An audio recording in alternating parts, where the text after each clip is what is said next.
Med den her opskrift på Kosmos af crepepapir, der vil du kunne lave nogle blomster præcis ligesom dem, jeg har liggende her.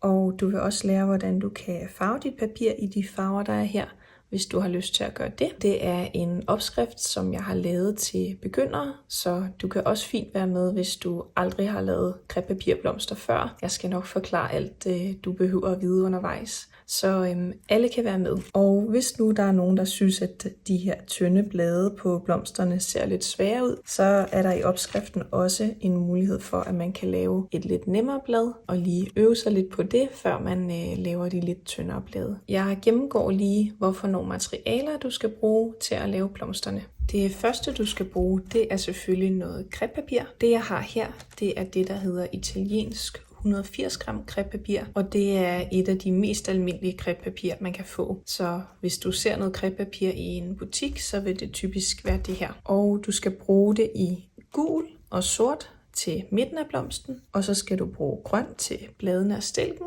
og noget hvid til kronbladene. Hvis du har lyst til at farve dit crepepapir selv, som jeg også gennemgår i opskriften, hvordan man gør, så kan du egentlig nøjes med de her 4 farver af crepepapir. Hvis du ikke har lyst til at farve dit crepepapir, men bare gerne vil gå i gang med blomsterne med det samme, så skal du som minimum bruge noget lysegrønt crepepapir også. Og så kan du vælge, hvad end farve crepepapir, som du gerne vil lave kronbladene. Så hvis du bare gerne vil lave hvide blomster, så har du kun behov for den hvide. Men hvis du gerne vil lave dem i nogle forskellige farver, så kan du endelig bare vælge de farver, du kan lide. Hvis du har lyst til at prøve at farve dit crepepapir, så skal du selvfølgelig bruge nogle farver at gøre det med. Og jeg plejer at bruge de her Ecoline farver, som er sådan noget flydende akvarelblæk. Du skal bruge en grøn og en gul og en pink. Hvis du gerne vil farve sådan en mørk bordeaux, så skal du også have en sort. I stedet for det her akvarelblæk, der kan man også sagtens bruge sådan noget her helt almindeligt flydende frugtfarve. Det kan man jo få i de fleste supermarkeder. Så kan det være rart at have noget kaffe. Jeg plejer at bruge sådan noget her helt almindeligt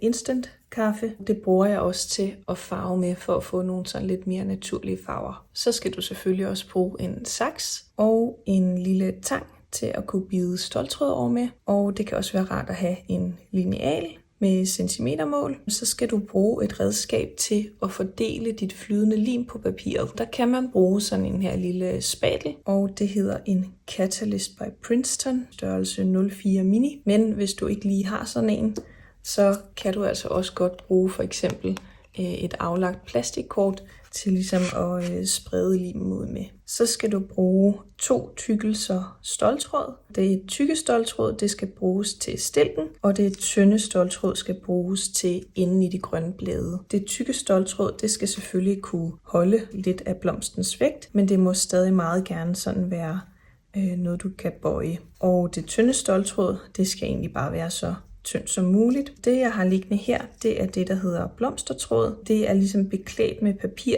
når man køber det, og det er meget rart, fordi at så er det lidt nemmere at lime med det. Og her har jeg blomstertråd i størrelse 20 og i størrelse 28. Men hvis du bare kan få fat i sådan en helt almindelig ståltråd, så er det også helt fint. Så skal du selvfølgelig også bruge noget lim. Til den her opskrift, der skal du bruge flydende lim. Jeg plejer at bruge denne her Aleene's Tacky Glue, og den er sådan rimelig tykt flydende. Så hvis nu du har en lim derhjemme, som er sådan ret tynd i det, så kan du godt opleve, at papiret bliver lidt for vådt, og det måske er svært at få det til at hæfte. Så hvis det sker, så prøv at se, om du kan finde en lidt tykkere flydende lim. De sidste materialer, du kan vælge at bruge, det er lidt sølvpapir, som skal være inde i de små grønne knopper, hvis du vil lave sådan nogle. Og så kan du vælge at have noget pastelfarve, som man ligesom kan tilføje til kanterne og til midten af kronbladene. Og til kosmosblomsterne, der har jeg brugt den her lilla pastel fra